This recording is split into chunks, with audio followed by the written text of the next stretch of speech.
કચ્છ જિલ્લામાં દરેક નગરપાલિકા વિસ્તારોમાં રખડતા ઢોરોનો ત્રાસ વધી રહ્યો છે અને રખડતા ઢોરોની હડફેટે અવારનવાર લોકો ભોગ બને છે અને ઘણા કિસ્સાઓમાં જાનહાનિ પણ થઈ છે અને ગંભીર ઈજાઓ પણ થાય છે। ત્યારે માનવ જીવ બચાવવા માટે રખડતા ઢોર પકડવા ખૂબ જરૂરી છે। અત્યારે નગરપાલિકાઓ જ્યારે કોઈ ફરિયાદ કે રજૂઆત કરે તો જ કાર્યવાહી કરે છે। કચ્છ જિલ્લા કોંગ્રેસે જિલ્લા કલેક્ટરને આવેદનપત્ર પાઠવી જાહેરનામું બહાર પાડી અને તમામ નગરપાલિકાઓને ઝુંબેશના ભાગરૂપે સપ્તાહમાં એક દિન રવિવારે ઢોર પકડવા માટેનો કાર્યક્રમ ફરજિયાત કરવામાં આવે અને દર સપ્તાહે રખડતા ઢોરો પકડી ગૌશાળા અથવા ઢોર ડબ્બામાં પૂરવામાં આવે તેવી રજૂઆત કરી હતી।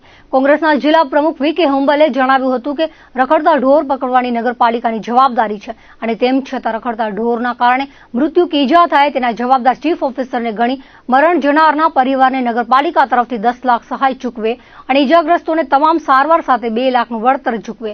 રખડતા ઢોરોનો ત્રાસ ઓછો કરવા માટે સરકાર દ્વારા તમામ તાલુકા મથકે એક ગૌશાળા રાખવામાં આવે અને આવા રખડતા ઢોરો સરકારની ગૌશાળામાં રાખવામાં આવે તેવું સૂચન રજૂ કર્યું હતું। આ સાથે પાઠવેલા અન્ય એક આવેદનપત્રમાં મુંદ્રા તાલુકાના લુણી ગામે માધ્યમિક શાળા વર્ષ 2023થી મંજૂર થયેલ છે, જેમાં હાલે 9મા ધોરણમાં 67 વિદ્યાર્થીઓ તથા 10મા ધોરણમાં 35 જેટલા વિદ્યાર્થીઓ અભ્યાસ કરે છે, પરંતુ હાઈસ્કૂલનું મકાન ન હોવાના કારણે પ્રાથમિક શાળાના ક્લાસરૂમમાં અભ્યાસ કરે છે, જેમાં ધોરણ 9ના 67 અને વિદ્યાર્થીઓ એક ક્લાસરૂમમાં અભ્યાસ કરે છે।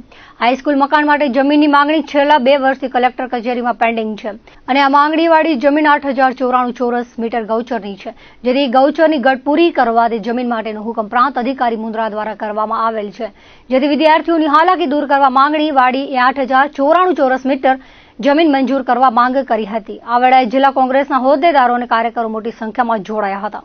કોંગ્રેસનું પ્રતિનિધિ મંડળ કલેક્ટર સાહેબને 2 આવેદનપત્ર અમે આપ્યા છે, જેમાં એક મુદ્દો એવો છે કે મુંદ્રા તાલુકાના લુણી ગામ છે, ત્યાં માધ્યમિક શાળા 2023માં મંજૂર થઈ છે।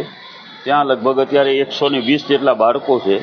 અમારો હમણાં ત્યાંનો પ્રવાસ હતો ત્યારે એક જ ક્લાસરૂમમાં 9મા ધોરણમાં 67 બાળકો, જે પ્રાથમિક શાળાનો ક્લાસરૂમ છે એમાં બેસીને અભ્યાસ કરે છે। વિચાર કરો કે 20 બાય 20 એટલે 400 ફૂટના રૂમમાં 67 બાળકો કેવી રીતે બેસી શકે?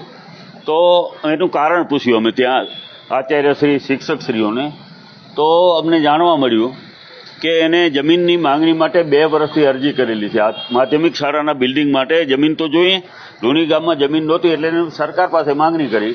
હવે આ 2 વર્ષથી પેન્ડિંગ પડ્યું છે પ્રકરણ।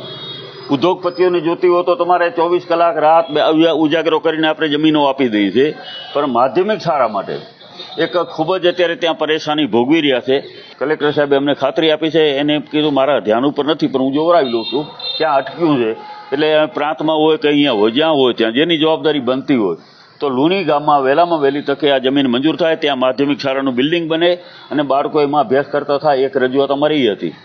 બીજી રજૂઆત અમારી એ હતી કે કચ્છ જિલ્લાની તમામ નગરપાલિકાઓ વિસ્તારમાં અત્યારે આમ રખડતા ઢોરોનો ખૂબ ત્રાસ છે। આજે દરેક શહેરમાં જાઓ તો 100-200 ઢોર રખડતા જ હોય છે।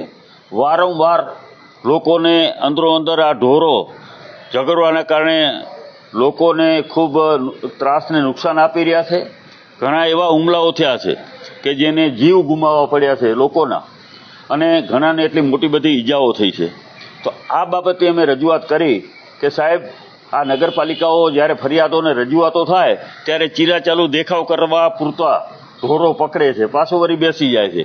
એને બદલે તમે જાહેરનામા આમે વારંવાર નવા જાહેરનામાઓ પાડતા હોય તો એક જાહેરનામું એવું પાડો કે આખા કચ્છ જિલ્લાની નગરપાલિકાઓ એક દિવસ અઠવાડિયામાં એને નક્કી કરી દો કે તમારે રવિવાર તો રવિવારના ઝુંબેશના ભાગરૂપે એને દરેક કચ્છ જિલ્લાની નગરપાલિકાઓમાં ફરજિયાત એને ઢોર પકડવાના, રખડતા ઢોર એને પકડી લેવાના, અને આ જો કન્ટિન્યુઅસ ચાલુ રાખશે તો જ આનું નિરાકરણ આવશે।